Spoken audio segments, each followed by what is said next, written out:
Marwan Barghouti is a Palestinian political leader who has been tried in Israel and convicted of organizing terrorist attacks. While serving a verdict of 5 life sentences, Barghouti has been labeled by his supporters as the Palestinian Nelson Mandela.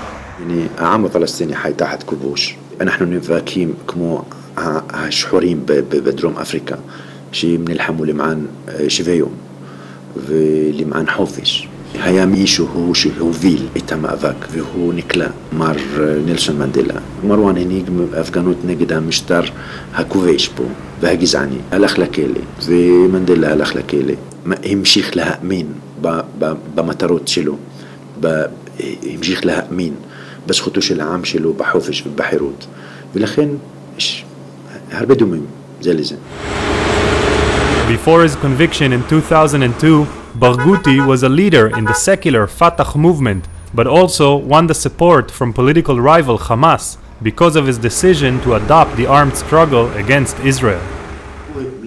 Faras, who is a Fatah politician and a friend of Barghouti, says that Marwan might be the only one who can create a Palestinian national unity government.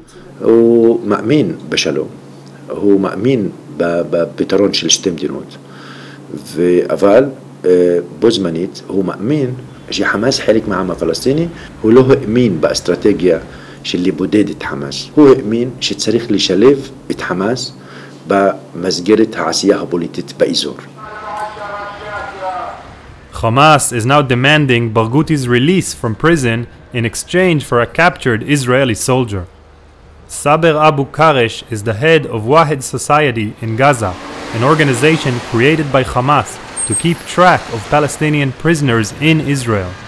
يعني بسم الله الرحمن الرحيم المعتقلين الفلسطينيون هم رهائن مختطفين لدى العدو الصهيوني.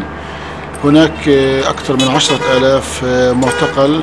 الأخ القائد مروان برغوثي هو رمز سياسي للشعب الفلسطيني وله مكانة خاصة يعني بين أبناء الشعب الفلسطيني. But in Israel, which has so far taken a hard stance against freeing the convicted terrorist, there is heavy skepticism regarding the possibility of Barghouti reuniting the divided Palestinians. Yoram Schweitzer of the Israeli Institute of National Security Studies explains. כאשר מנהיג פלסטיני נמצא בכלא, ועוד הוא בכלא בעוון ההקרבה שלו לטובת המאבק הלאומי, אז כולם מתיישרים לימין ותומכים בו.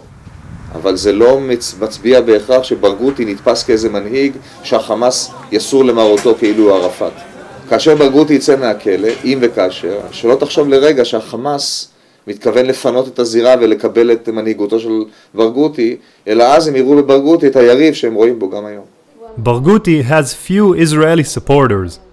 Chaim Oron, head of the left-wing Meretz party in the Israeli parliament, negotiated with Barghouti in the past and has also been visiting him in prison.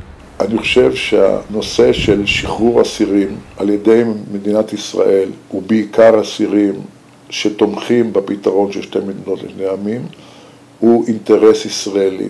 מרואן ברגותי מאמין בפתרון של שתי מדינות לשני עמים. הוא אומר את זה באינסוף רעיונות ובאמירות וגם בשיחות בינינו. מבחינה זאת הוא מקדם את מה שאיש ציבור ישראלי כמוני רוצה לקדם אותו. היה נכון שאדם כמו מרואן ברגותי יהיה בחוץ.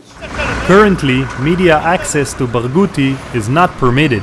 According to Israeli journalist Avi Saskharov, who has interviewed Barghouti several times, there is no guarantee that the convicted terrorist will not return to the armed struggle if he's released.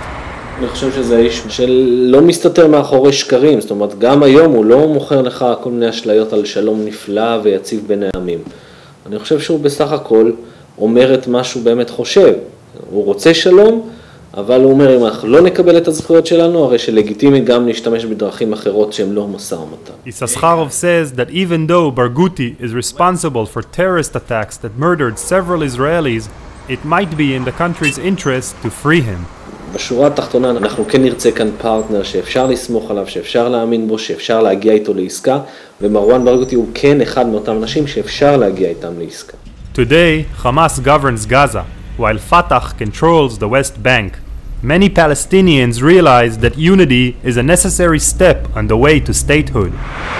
For Israelis, a united Palestinian government is needed in order to keep alive the option of a two-state solution. Marwan Barghouti might be the best hope for both.